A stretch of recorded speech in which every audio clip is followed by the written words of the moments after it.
இங்கே பாருங்கள், நான் வீட்டிலேருந்து வேஸ்டேஜ், காய்கறி வேஸ்டேஜ், ஆனியன் தோல், முட்டை தோல், இந்த மாதிரி எல்லாத்தையுமே வந்து எடுத்துகிட்டு வந்திருக்கேன்.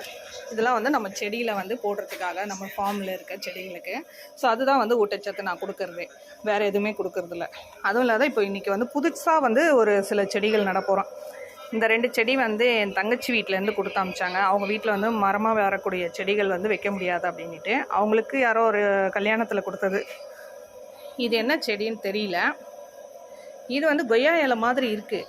பட் ஆனால் கொய்யா இலை இந்த அளவுக்கு வந்து சின்ன சின்னதாக இருக்குமா அப்படின்றது தெரியல. ஏன்னா இன்னொரு சின்ன செடிங்கெல்லாம் எங்கள் ஃபார்மில் இருக்குது. நான் அதையும் காமிக்கிறேன் பாருங்கள்.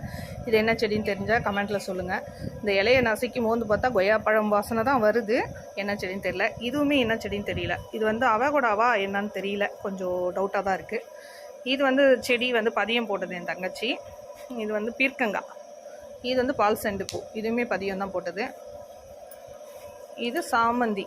இது குச்சியை வந்து சும்மா நட்டு வச்சு வளர்க்கலாம் அப்படின்னு சொல்லிட்டு வச்சோம். சூப்பராகவே வருதுங்க. நம்ம சாமிக்கெல்லாம் வைப்போம் இல்லையா, அந்த சாமந்தி தான். இந்த செடியை வந்து இப்போ நம்ம ஃபார்மில் வந்து நடலாம்.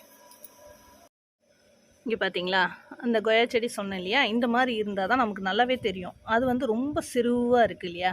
இங்கே பாருங்கள், குட்டி குட்டியாக அது சீட்ஸ்லேருந்து முளையிறது. இலை நல்லா சூப்பராக இருக்குது. அது என்ன கொய்யா செடி அப்படின்றது நமக்கு தெரியல. அந்த மாதிரி குட்டி குட்டியாக இருக்கிறது தான் இந்த மாதிரி ஆயிடுது. நல்லா வந்து பெருசாக வளர ஆரம்பிக்குது பாருங்கள்.